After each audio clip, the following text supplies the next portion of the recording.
Oh, hi, this is Carl Bonner, 1982, and I wanted to do a little piece because there's been a lot of discussion out there, especially among conservatives, that Barack Obama is a bad choice for president because he would spread the wealth. He would redistribute income. I wanted to first of all point out that in this case, the pot is calling the kettle black, because if you look at the history of Republican economic policies for the past 28 years, the big ones include cutting taxes for the wealthy, whether they be income taxes or capital gains taxes, in deregulating business in certain ways that allow corporations to keep more profits, cutting social services, which could include food assistance, health care benefits,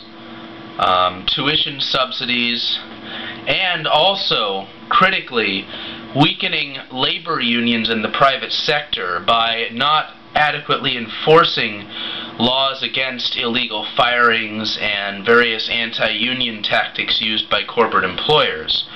All of these Republican agenda policies with regard to the economy have had the effect of redistributing wealth and income in this country. However, their form of redistribution is not spreading the wealth out more evenly, but concentrating the wealth amongst fewer and fewer hands, making the privileged people even more privileged, in other words.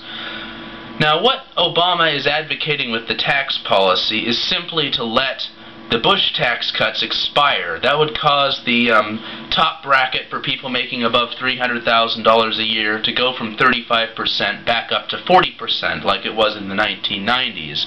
And the Republicans are accusing this policy of being socialistic, as if, by their definition, we were a socialist society only 9 years ago. And the more you look into this, there's the discussion of that redistribution is going to punish those who work hard, who are ambitious, and give to the lazy. Well, there's no reason in particular why any sort of redistributive scheme necessarily has to do that. This is a little bit harder to understand, but if you first of all, when it comes to productive and lazy behavior, there are a lot of highly profitable ventures within the capitalist system that do not involve a lot of ambition and hard work. For example, if you own land and you charge rent as a landlord with tenants, or anything involving rent, you are effectively getting something for nothing. Now, you can argue, yes, it took you work to get there and get you to own the land, but once you own it, the money you make off of it, you do without any effort, or relatively little effort. There's some issues of property management that come into play, but generally, most economists, particularly in the classical period, saw rent as unearned wealth and income. Another form of that would be if you, first of all, you earn a certain amount of money that you did have to put sacrifice and hard work into getting, but then you put it into some sort of highly profitable stocks or bonds, and any additional returns on that didn't require you to toil. It just sat there in the account and built on itself. So there's plenty of examples of unearned wealth and income in a capitalist system. Now, when it comes to the question of taking from, the conservatives think it's not fair to redistribute from one person to another. I would argue that it depends on whether or not that redistribution is being done in order to correct a failure of the free market, in terms of distributing income in the form of wages, salaries, and profits. If it distributes that unfairly, the free market, even if it's efficient, this is a big problem. A lot of people confuse efficiency and fairness when it comes to what form of economic system is best. The most efficient is not necessarily the most fair. And you can end up, for example, compare the incomes of hedge fund managers to the incomes of firefighters. Is there any particular reason why hedge fund managers deserve to make so much more than firefighters? Well, you could argue that some of the extra income is due to the fact that they are educated and they're taking serious risks and stakes and such. But I would argue no. The fact that they probably typically make 1,000 times more than firefighters, that factor of 1,000 to 1 can't be justified on a merit basis.